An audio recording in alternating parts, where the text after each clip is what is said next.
ओम शांति। आज की अव्यक्त मुरली 18 मार्च सन 1981 से लिया गया है, जिसका शीर्षक है मुश्किल को सहज करने की युक्ति। सदा बाप को देखो। आज विशेष लंदन निवासियों से मिलने आए हैं। मिलने का अर्थ है बाप समान बनना। जब से बाप से मिले तो बाप दादा ने क्या इशारा दिया?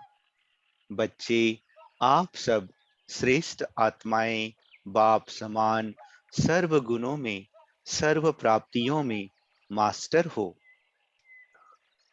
बाप से भी श्रेष्ठ, बाप के सिर के ताज हो। जो पहले पहले इशारा मिला, उसी इशारे प्रमाण बाप समान मास्टर सर्वशक्तिमान, मास्टर सर्वगुण संपन्न बने हो। जब अभी बाप समान बनो, तब ही भविष्य में विश्व राज्य अधिकारी देवता बन सकते हो। बाप समान कहाँ तक बने हैं, यह चेकिंग करते रहते हो। एक एक गुण, एक एक शक्ति को सामने रखते हुए अपने में चेक करो कि कितने परसेंट में गुण व शक्ति स्वरूप बने हैं। यह फॉलो करना तो सहज है ना। बाप दादा सामने एग्जाम्पल हैं, निराकारी रूप में और साकार रूप में भी। दोनों ही रूप में बाप को देख फॉलो करते चलो। वैसे भी कहावत है, जैसा बाप वैसे बच्चे, और सनसोस फादर भी गाया हुआ है। बाप और बच्चे का संबंध ही है फॉलो फादर करने का। मुश्किल है नहीं, लेकिन बना लेते हो।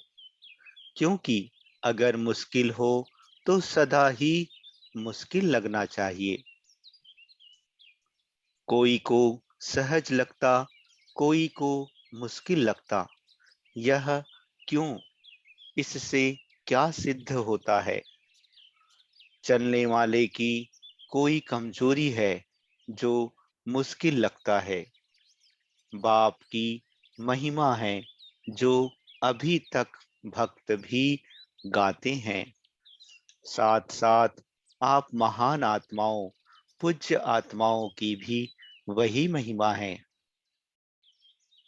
याद है वह कौन सी महिमा है? कोई भी मुश्किल कार्य आत्माओं के ऊपर आते हैं तो किसके पास जाते हैं?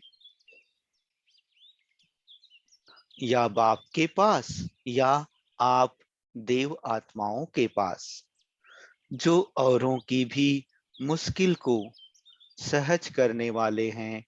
वह स्वयं मुश्किल अनुभव कैसे करेंगे? मुश्किल अनुभव करने के समय विशेष कौन सी बात बुद्धि में आती है जो मुश्किल बना देती है? बहुत अनुभवी हो ना। बाप को देखने के बजाय बातों को देखने लग जाते हो। बातों में जाने से फिर कई क्वेश्चन उत्पन्न हो जाते हैं। अगर बाप को देखो, जैसे बाप बिंदु है, वैसे ही हर बात को बिंदु लगा दो। बातें हैं वृक्ष और बाप है बीज। आप विस्तार वाले वृक्ष को हाथ उठाने चाहते हो, इसलिए ना बाप हाथ में आता, ना वृक्ष। बाप को भी किनारे कर देते हो और वृक्ष के विस्तार को भी अपनी बुद्धि में समा नहीं सकते हो। तो जो चाहना रखते हो वह ना पूरी होने के कारण दिल शिकस्त हो जाते हो। दिल शिकस्त की मुख्य निशानी होगी बार बार किसी ना किसी परिस्थिति की, चाहे व्यक्ति की, शिकायतें ही करते रहेंगे। और जितनी शिकायतें करते उतना ही खुद आपे ही फंसते जाते, क्योंकि यह विस्तार एक जाल बन जाता है। जितना ही फिर उससे निकलने की कोशिश करते हैं उतना फंसते जाते। या होगी बातें या होगा बाप। बातें सुनना और बातें सुनाना, यह तो आधा कल्प किया। भक्ति मार्ग का भागवत या रामायण क्या है? कितनी लंबी बातें हैं। जब बातें थी तो बाप नहीं था। अब भी जब बातों में जाते हो तो बाप को खो लेते हो। फिर कौन सा खेल करते हो? बच्चे कहते आंख मिचौनी का, बाप दादा कहते तीसरे नेत्र को पट्टी बांधकर और ढूंढते हो। बाप बुलाता रहता और आप ढूंढते रहते। आखिर क्या होता? बाप स्वयं ही आकर स्वयं का साथ दिलाते। ऐसा खेल क्यों करते हो? क्योंकि बातों के विस्तार में रंग बिरंगी बातें होती हैं। वह अपनी तरफ आकर्षित कर लेती हैं। उससे किनारा हो जाए तो सदा सहज योगी हो जाए। लंदन निवासी तो मुश्किल का अनुभव नहीं करते हैं ना। अपने आप को बिजी रखने का तरीका सीखो। ना समय होगा, ना विस्तार में जाएंगे। जैसे जब कोई विशाल प्रोग्राम रखते हो और बहुत बिजी होते हो, उस समय कुछ भी होता रहे, आप उससे किनारे होते हो, सेवा की ही धुन में लगे हुए होते हो ना। खाने व सोने का भी ख्याल नहीं रहता। ऐसे विश्व कल्याणकारी आत्माएं सदा विशाल कार्य का प्लान इमर्ज रखो। इतना विशाल कार्य अपनी बुद्धि को दो जिससे फुर्सत ही नहीं हो। अपनी बुद्धि को बिजी रखने की डेली डायरी बनाओ। इससे सदा सहज योग का स्वतः अनुभव करेंगे। वर्णन करते हो सहज राज योग, यह तो नहीं कहते हो कभी सहज योग, कभी मुश्किल योग। तो जैसा नाम है उसी स्वरूप में सब बच्चों को बाप दादा देखने चाहते हैं।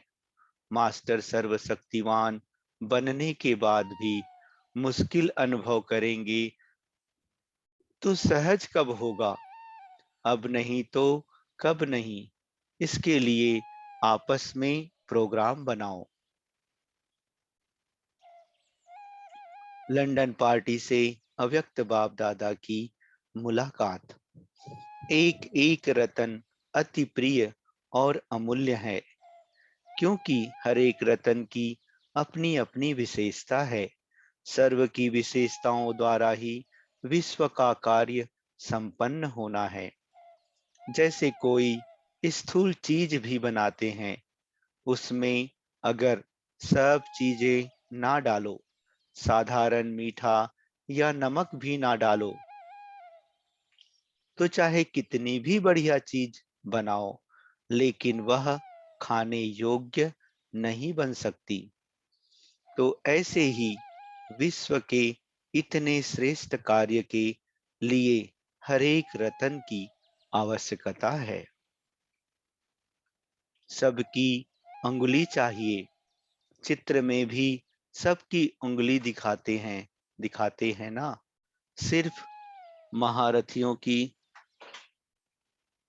नहीं, सबकी उंगली से ही विश्व परिवर्तन का कार्य संपन्न होना है। सब अपनी अपनी रीति से महारथी हैं। बाप दादा भी अकेले कुछ नहीं कर सकते। बाप दादा बच्चों को आगे रखते हैं।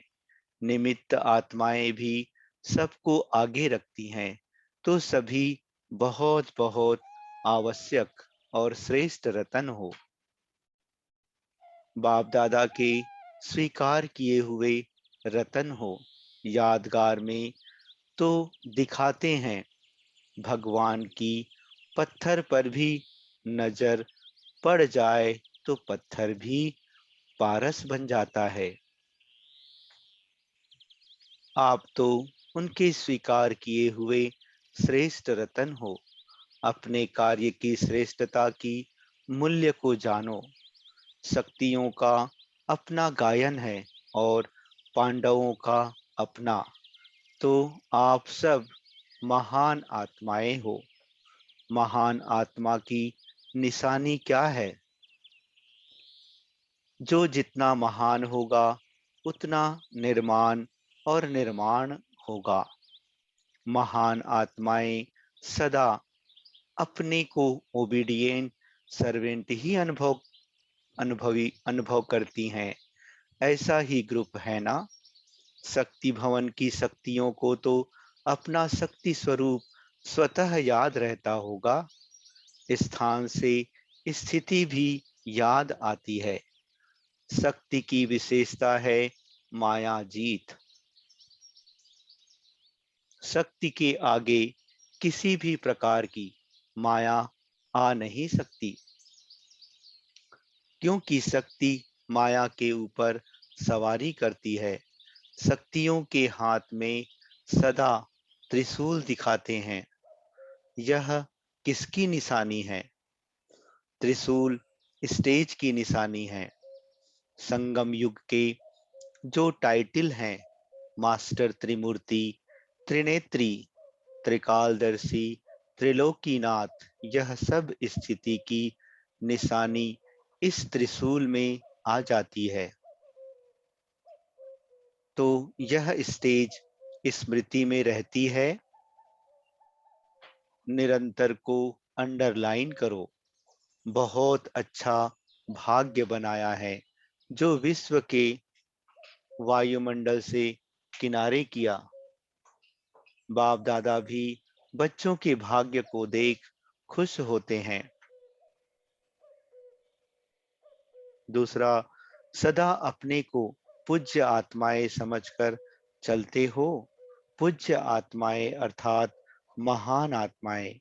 महान बनने की विशेषता है सदा अपने को मेहमान समझ चलना। जो मेहमान समझकर चलता है वही महान पूज्य बन जाता है। क्यों? क्योंकि त्याग का भाग्य बन जाता है।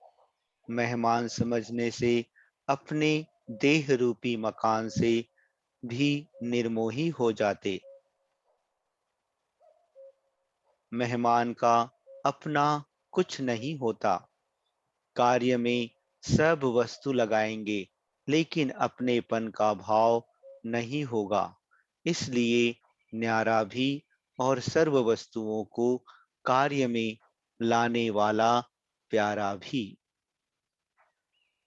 ऐसे मेहमान समझने वाले प्रवृत्ति में रहते, सेवा के साधनों को अपनाते, सदा न्यारे और बाप के प्यारे रहते हैं। ऐसे महान होना, मेहमान समझते होना। आज यहाँ हैं, कल चलेंगे अपने घर, फिर आएंगे अपने राज्य में। यही धुन लगी है ना? इसलिए सदा देह से उपराम। जब देह से उपराम हो जाते हैं तो देह के संबंध और वैभवों से उपराम हुए ही पड़े हैं। यह उपराम अवस्था कितनी प्यारी है। अभी अभी कार्य में आए, अभी अभी उपराम, ऐसा अनुभव है ना? आपके जड़ चित्र पूज्य रूप में मंदिरों में रखते हैं, लेकिन भक्ति में भी संगम की उपराम स्टेज की परंपरा चली आती है। मंदिर लक्ष्मी नारायण का, लेकिन लक्ष्मी नारायण अपना समझेंगे? उपराम है ना, जड़ चित्र जो पूज्य बनते हैं, उन्हों में भी अपनापन नहीं तो चैतन्य पूज्य आत्माएं, उनमें भी सदा मेहमान वृत्ति। जितनी मेहमान की वृत्ति रहेगी, उतनी प्रवृत्ति श्रेष्ठ और स्टेज ऊंची रहेगी। लंदन निवासी नाम मात्र कहा जाता है, लेकिन है सब मेहमान। आज यहाँ हैं, कल वहाँ होंगे।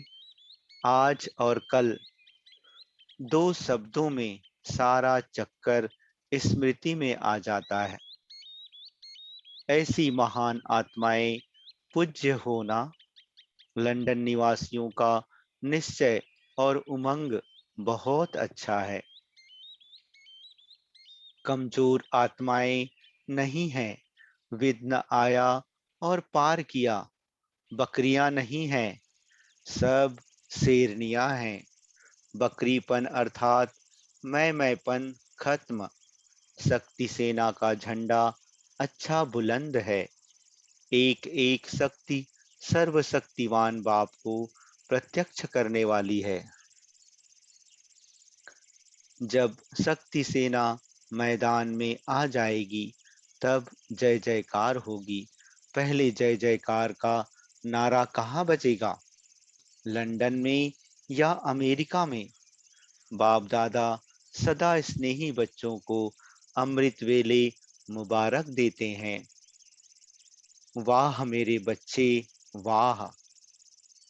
यह गीत गाते हैं, गीत सुनने आता है। टीचर्स के साथ अव्यक्त बाप दादा की पर्सनल मुलाकात। यह लंदन की सेवा श्रृंगार है। जैसे लंदन के म्यूजियम में रानी का श्रृंगार रखा है ना, वैसे बाप दादा के भी म्यूजियम में बाप दादा की सेवा के श्रृंगार हो। सदा महान और सदा निर्माण, यही विशेषता स्वयं को भी महान बनाती है और सेवा को भी महान बनाती है। संस्कार मिलाने में तो होशियार होना। जैसे स्थूल में अगर किसको हाथ पांव चलाने नहीं आते, तो दूसरे साथी क्या करते? हाथ में हाथ मिलाकर साथ दे करके उनको सिखा देते हैं। तो आप भी क्या करती हो? आगे बढ़, सहयोगी बन, सहयोग का हाथ दे, संस्कार मिलाने की डांस सिखाती हो ना। इसमें तो नंबर 1 होना। इसी विशेषता के आधार पर जो सबसे ज्यादा संस्कार मिलाने की डांस करता, बाप का सहयोगी बनता, वही फर्स्ट जन्म में श्री कृष्ण के साथ हाथ मिलाकर डांस करेगा। डांस करनी है ना। संस्कारों की रास मिलाने का सबसे सहज तरीका है, स्वयं नम्र चित बन जाओ और दूसरे को श्रेष्ठ सीट दे दो। उनको सीट पर बिठाएंगे तो वह आपको स्वतः ही उतर कर बिठा देगा। अगर आप बैठने की कोशिश करेंगे तो वह बैठने नहीं देगा, लेकिन आप उसे बिठाएंगे तो वह आप ही उतर कर आपको बिठाएगा। तो बिठाना ही बैठना हो जाएगा। पहले आप का पाठ पक्का हो, फिर संस्कार सहज ही मिल जाएंगे। सीट भी मिल जाएगी, रास भी हो जाएगी और भविष्य में भी रास करने का चांस मिल जाएगा। तो कितनी सहज बात है। लंदन का सच्चा सेवाधारी ग्रुप है। सेवाधारी शब्द ही बहुत मीठा है। टीचर शब्द अच्छा लगता है या सेवाधारी? बाप भी अपने को ओबीडिएंट सर्वेंट अर्थात आज्ञाकारी सेवाधारी कहते हैं। सर्वेंट कहने से ताजधारी स्वतः बन जाएंगे। तो चतुर बनने का यह तरीका है। मेहनत भी नहीं, प्राप्ति भी ज्यादा। तो चतुर सुजान बाप के चतुर सुजान बच्चे बनो। फ्रांस की पार्टी से अव्यक्त बाप दादा की मुलाकात। बाप दादा कहते, याद की यात्रा में सदा चलते हुए हर कदम में पद्मों की कमाई जमा कर रहे हो। हर कदम में पद्मों की कमाई जमा करने वाले कितने माला माल होंगे। ऐसी संपन्न आत्मा अपने को अनुभव करते हो। अखुट खजाना मिल गया है। खजाने की चाबी मिल गई है ना। चाबी लगाना आती है। कभी चाबी लगाते लगाते अटक तो नहीं जाती है ना। बहुत सहज चाबी है। मैं अधिकारी हूँ। अधिकारीपन की स्मृति ही खजानों की चाबी है। यह चाबी लगाने आती है। इस चाबी से जो खजाना जितना भी चाहिए ले सकते हो। सुख चाहिए, शांति चाहिए, प्रेम चाहिए, सब कुछ मिल सकता है। प्रश्न है, कौन सा वेट कम करो तो आत्मा शक्तिशाली बन जाएगी। बाप दादा कहते, आत्मा पर वेस्ट का ही वेट है।